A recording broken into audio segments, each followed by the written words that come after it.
زمزم سے زباں کو دھو ڈالوں، یہ چشمہ عرفاں آئے ہیں حضرت مولانا عبدالخالق صاحب آپ سب کے روبر۔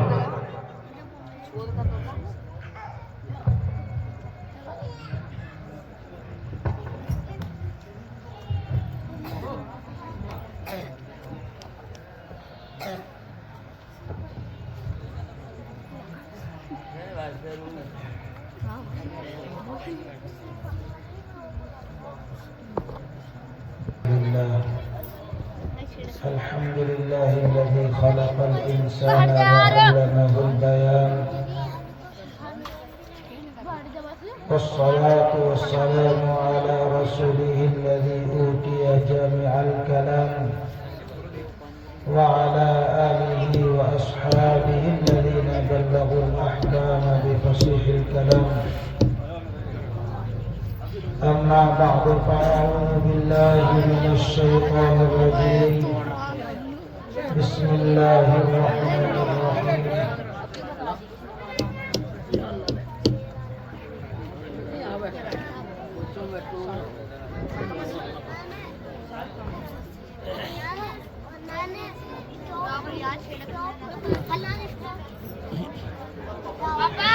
أفلا ينظرون إلى الإبل كيف خلقت وإلى السماء كيف رفعت وإلى الجبال كيف نصبت وإلى الأرض كيف سطحت. صدق اللہ العظیم. میرے محترم صاحب ایمان بھائیوں، بزرگوں اور بچوں اور مہمانان نظام، آج کے ہمارے اس پروگرام کا عنوان دیا گیا اصلاح معاشرہ، اور یہ نام تو بہت عظیم ہے، لیکن میں شروع سے یہاں مدرسے کے چھوٹے چھوٹے طلباء کا جو پروگرام سن رہا ہوں، اس پروگرام کو سن کر یہ محسوس ہو رہا تھا کہ اگر ہماری اس بستی میں، ہماری اس مسجد کے تحت چلنے والے اس خوبصورت چھوٹے سے ادارے میں اتنے باصلاحیت اور ہونہار طلباء تیار ہو رہے ہیں، تو یہ ہمارے لیے، گاؤں کے لیے، پوری بستی کے لیے اور سرزمین ہند کے لیے یہ ایک بڑی سعادت ہے. اس میں نے دو چیزیں دیکھی ہیں. پہلی بات تو یہ ہے کہ جو لوگ مصروف عمل ہیں وہ اپنے اعتبار سے مصروف ضرور ہیں، لیکن ان کے دل یہاں موجود ہیں، اور ان کے دل یہاں موجود ہونے کی ایک دلیل یہ ہے کہ ہمارے یہاں جو بھی حاضر ہیں شروع سے اب تک وہ یہی موجود ہیں. شروع سے جو بھی آتا رہا وہ کم سامعین کے کم ہونے پر اور تعداد کے کم ہونے پر گلہ کرتا رہا، لیکن میں سمجھتا ہوں کہ اصلاح معاشرہ کے سلسلے میں کم اور بیش کوئی چیز نہیں ہوتی. خالق کائنات نے یہ جو دنیا سجائی ہے، اور اس دنیا کو سجا کر اللہ نے کم و بیش 1.25 لاکھ انبیاء اور رسول اس دنیا میں بھیجے. اللہ کے نبی نے یہ ارشاد فرمایا کہ رفع اللہ السماء، اللہ نے آسمان کو بلند کیا، وضع الارض، زمین کو بچھایا، وزینا السماء من النجوم والقمر والشمس، آسمان کو سورج سے، چاند سے، ستاروں سے مزین کیا، خوبصورت بنایا. یہ فقط اس لیے ہے، قرآن پاک کہتا ہے ان الدنیا خلقت لکم وانکم خلقتم للآخرہ. دنیا، اے میرے بندو،